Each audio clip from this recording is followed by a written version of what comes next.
aku. Halo, Halo. aku Fajar. Halo, aku Adinda.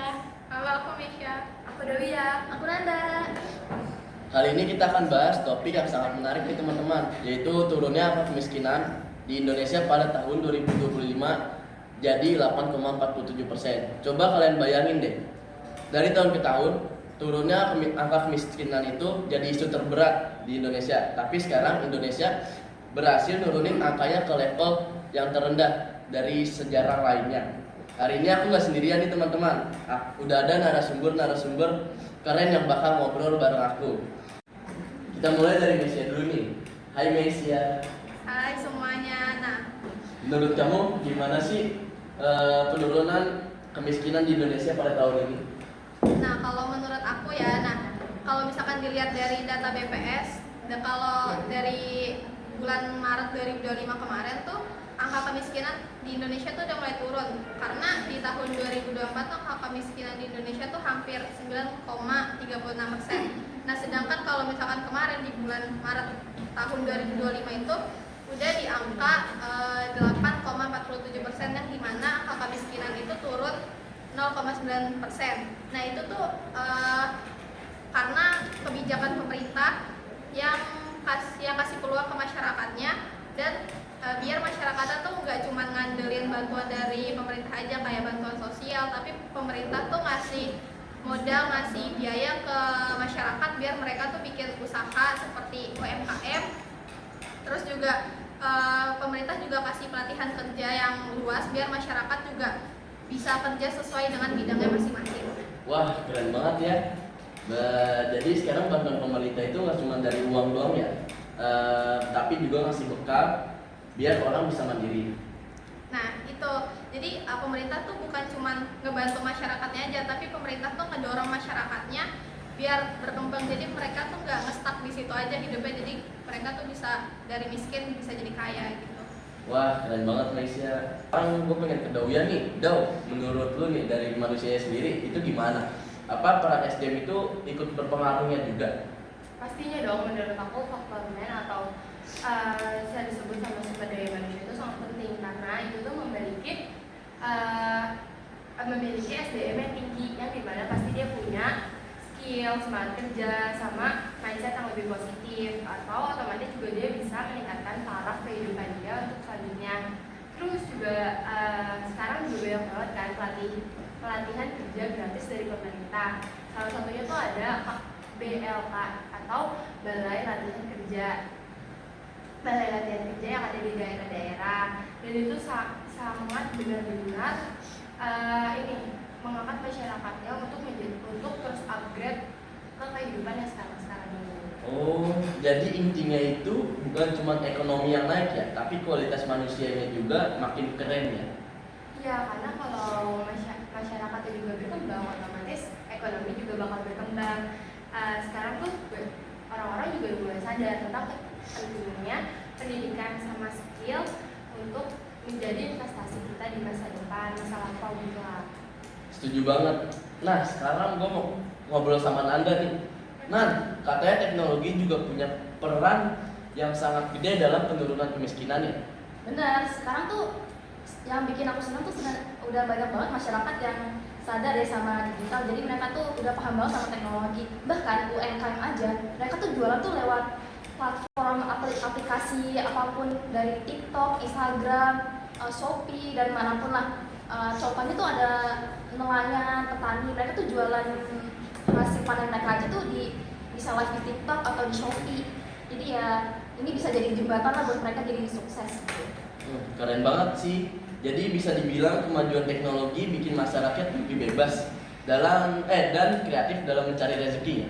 Betul. Jadi mereka kayak ya ini udah eranya digital empowerment lah. Jadi kalau mau sukses ya kuncinya berusaha. Itu sebenarnya. Mantap. Sekarang kita lanjut ke aja ini yang bakal bahas soal modal dan sumber daya. Jai, gimana nih terhadap pengaruhnya kemiskinan? Oke, jadi begini guys. Modal dan sumber daya itu ibarat bensin buat nyalain mesin ekonomi. Sekarang pemerintah udah ngasih banyak akses modal lewat kredit usaha rakyat. Bukan cuma itu, pemerintah juga udah membangun infrastruktur jalan, pasar, jembatan biar ekonomi daerah itu ikut hidup gitu. Dulu di daerah terpencil banyak yang gak berkembang karena aksesnya minim, tapi sekarang aksesnya tuh udah terbuka gitu. Jadi itu yang bikin banyak usaha kecil jalan lagi gitu, bantu masyarakat juga buat keluar dari kemiskinan. Iya sih, sekarang tuh banyak banget masyarakat yang bisa buka usaha kecil-kecilan karena modal dari pemerintah aja. Nah itu, tapi nggak cuma itu, mereka keren banget karena mereka nggak cuma nunggu lapangan pekerjaan, tapi mereka juga bantu buat lapangan pekerjaan buat orang lain. Oke, sekarang giliran Adinda nih yang belum yang bahas sisi sosialnya. Din, menurut lu gimana sih peran masyarakat dalam menurunin angka kemiskinan ini?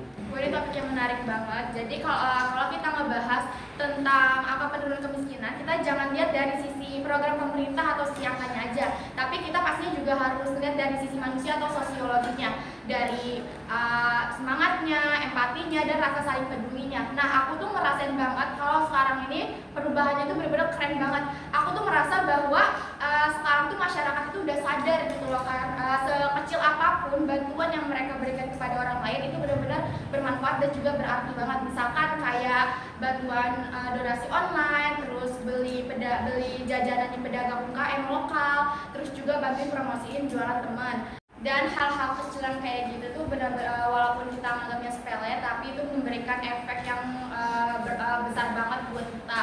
Terus juga sekarang tuh aku ngerasa kalau misalkan masyarakat ini tuh gotong royongnya tuh mulai kayak tumbuh, walaupun emang dulu itu sempat mundur karena mungkin mereka itu memiliki kesibukan masing-masing, tapi akhirnya mereka memiliki kesadaran yang dimana mereka itu sadar bahwa mereka itu nggak bisa maju sendirian. Jadi kalau satu itu tumbuh ya yang lain juga ikut berkembang gitu loh. Dan yang paling aku suka banget ini yaitu tentang pola pemikiran manusia, perubahan pola pikirnya yang dimana mereka itu mikir tuh bukan cuma aku pengen sukses, aku pengen gini, enggak, tapi mereka juga mikir aku pengen berguna nih. Dan kalau misalkan setiap manusia memiliki pola pikir seperti itu, mindset seperti itu, pasti Indonesia ini bakal maju gitu.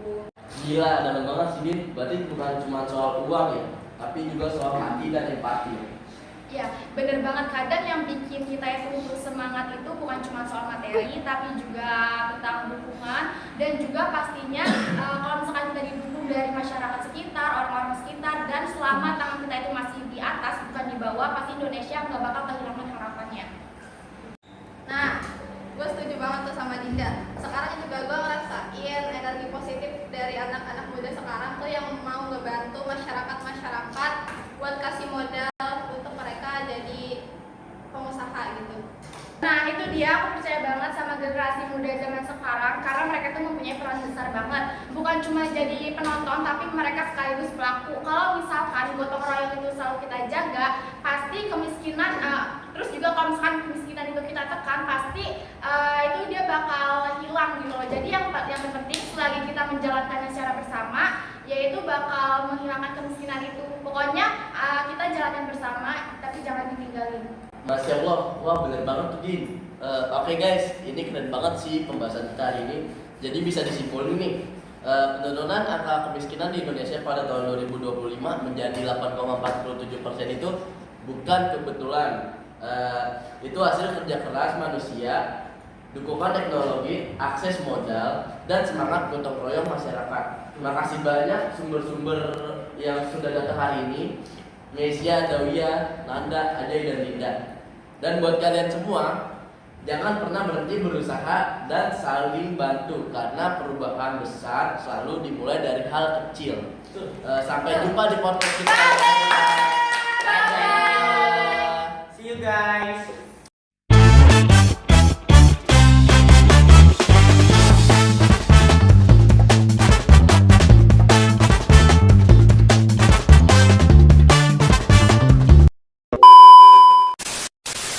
Udah. Ya. Dan pulang. Dia